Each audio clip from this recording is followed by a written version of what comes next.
Sir doctor संस्कृति, physiotherapist. आज इस वीडियो में हम बात करेंगे regarding best diets for paralysis patients. Paralysis patients को कौन कौन सी डाइट लेनी चाहिए और स्पेशली डाइट में कौन कौन से जूसेस लेने चाहिए, वो आज हम अपनी वीडियो में डिस्कस करेंगे। स्पेशली पेशेंट्स को च्यूइंग में प्रॉब्लम होती है, स्वेलिंग में प्रॉब्लम होती है, इसीलिए उन्हें रिकमेंड किया जाता है कि उन्हें डाइट फ्लूइड वाली लेनी है। मतलब उन्हें सॉफ्ट डाइट बहुत बाद में जाके लेनी है, जब उनकी रिकवरी थोड़ी सी इनहेंस हो जाती है। लेकिन स्टार्टिंग में पेशेंट्स को हम लिक्विड डाइट पे रखते हैं, फ्लूइड डाइट पे। अब उसमें ज़रूरी क्या है कि जो आप फ्लूइड्स ले रहे हो, क्या उनसे बॉडी को न्यूट्रिएंट्स मिल रहे हैं, क्या बॉडी को प्रोटीन मिल रहा है, जिससे वो रिकवरी अपनी अच्छे से शो कर सके, बॉडी का मेटाबॉलिज्म बूस्टअप कर सके और इम्यूनिटी अच्छी रह सके। लेकिन हम गलती कहाँ करते हैं, हम पेशेंट्स को नॉर्मल डाइट देते रहते हैं, नॉर्मल फ्लूइड्स देते रहते हैं, उनसे बॉडी पे कोई इम्पैक्ट नहीं पड़ता। तो स्पेशली हमें ये ध्यान रखना है कि हम जो भी फ्लूइड्स अपने पेशेंट्स को दे रहे हैं वो इनरिच होने चाहिए प्रोटीन में और विटामिन्स में, क्योंकि जब तक बॉडी में प्रोटीन नहीं होगा हमारी बॉडी बूस्टअप नहीं करेगी। पेशेंट्स को कहीं से भी एनर्जी नहीं मिलेगी, कहीं से भी स्ट्रेंथ नहीं मिलेगी और वो बहुत ज़्यादा लेजी रहते हैं, लेथार्जिक रहते हैं, उन्हें कोई एक्टिविटी करने का मन नहीं करता। जब भी हम उन्हें बोलेंगे कि एक्सरसाइजेस परफॉर्म कर लो या फिर उठ जाओ, बैठ जाओ, करवट ले लो, तो पेशेंट्स कोई भी एक्टिविटी में सपोर्ट नहीं करते हैं। उसका सबसे बड़ा रीज़न क्या है? उनकी डाइट। क्योंकि जब तक हमारी बॉडी को कुछ एसेंशियल नहीं मिलेगा, कुछ हेल्दी नहीं मिलेगा, तब तक बॉडी में स्ट्रेंथ नहीं आएगी और बॉडी से हम एक्सपेक्ट नहीं कर सकते कि बॉडी हमें कोई भी वर्कआउट दे। तो स्पेशली ज़रूरी है कि आप कौन सी फ्लूइड डाइट अपने पेशेंट्स को दे रहे हो। अब इस वीडियो में मैं यही बताऊंगी कि कौन सी इंपॉर्टेंट डाइट्स हैं। सबसे पहले अगर हम बात करते हैं तो pineapple juice. Pineapple juice paralysis patients के लिए बहुत ज़्यादा ज़रूरी है। क्यों ज़्यादा ज़रूरी है? क्योंकि पैरालिसिस के पेशेंट्स में at times what happen, pain होता है, लेकिन पेशेंट्स उस पेन को समझ नहीं पाते।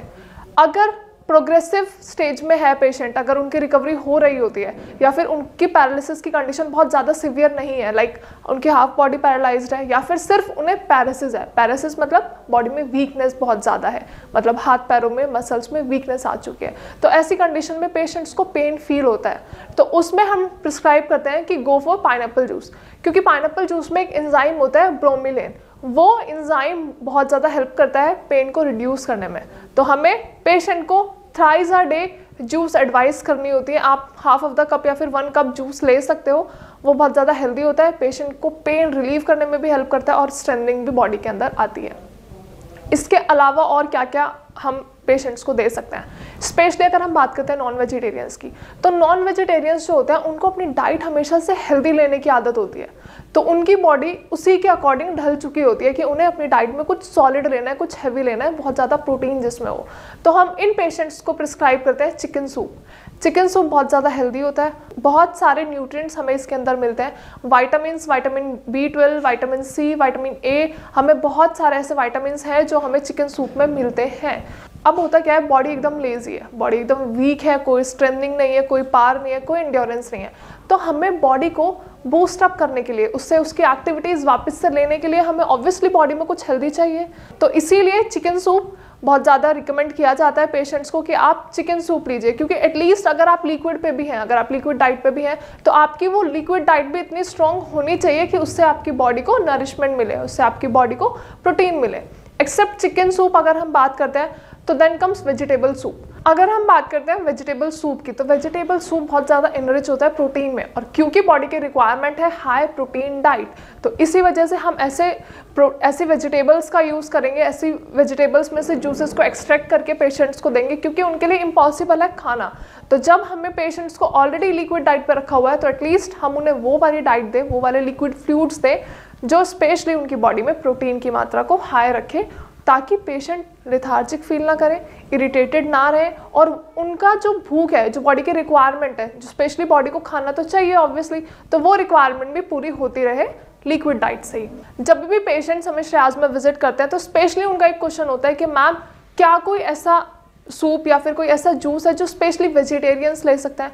क्योंकि अगर हम बात करें चिकन सूप की तो ऑब्वियसली वेजिटेरियन नहीं लेते हैं, तो अगर हम बात करें ऐसे सूप की जो वेजिटेरियंस ले सकते हैं, तो बहुत कॉमन है, बहुत ऑब्वियस है, हमेशा वेजिटेरियंस की जो डाइट है वो ज़्यादा प्रेफरेबल होती है दाल में, तो आप दाल सूप का यूज़ कर सकते हो।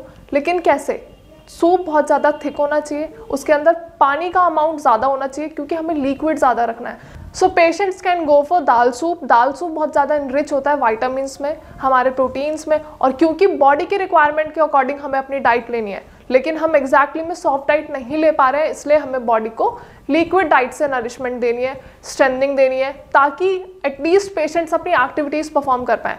क्योंकि जब तक बॉडी में न्यूट्रिएंट्स की कमी है, प्रोटीन की कमी है, तो हम एक्सपेक्ट नहीं कर सकते किसी भी पैरालिसिस पेशेंट से कि वो एटलीस्ट चल फिर पाए या फिर उठ के बैठ पाए, और एक्सरसाइजेस करना तो बहुत दूर की बात है। क्योंकि आप सभी को पता है जब भी पैरालिसिस के पेशेंट्स को हम देखते हैं या फिर हमारे पास पेशेंट्स आते हैं तो वो ऑलरेडी बहुत ज़्यादा वीक होते हैं, उनकी एक्टिविटीज़ पहले से परफॉर्म नहीं हो पा रही होती, उनके रेंज ऑफ मोशन भी नहीं हो पा रहा होता, कोई भी एक्सरसाइज कोई भी मूवमेंट वो खुद से परफॉर्म नहीं कर पाते हैं। तो उसके लिए उस केस में हमें ये ध्यान रखना है कि एटलीस्ट जो हम पेशेंट को खाना पीना दे रहे हैं तो उसमें जो डाइट दे रहे हैं उसमें प्रोटीन की मात्रा बहुत ज़्यादा होनी चाहिए, क्योंकि बॉडी लैक कर रही होती है प्रोटीन के अमाउंट में। तो हमें उनकी डाइट में प्रोटीन रिच रखना है, न्यूट्रिएंट्स रिच रखना है, ताकि बिना खाना खाए भी उन्हें एटलीस्ट डाइट से, फ्लूइड डाइट से वो न्यूट्रिएंट्स और वो प्रोटीन अपनी डाइट में मिल सकें।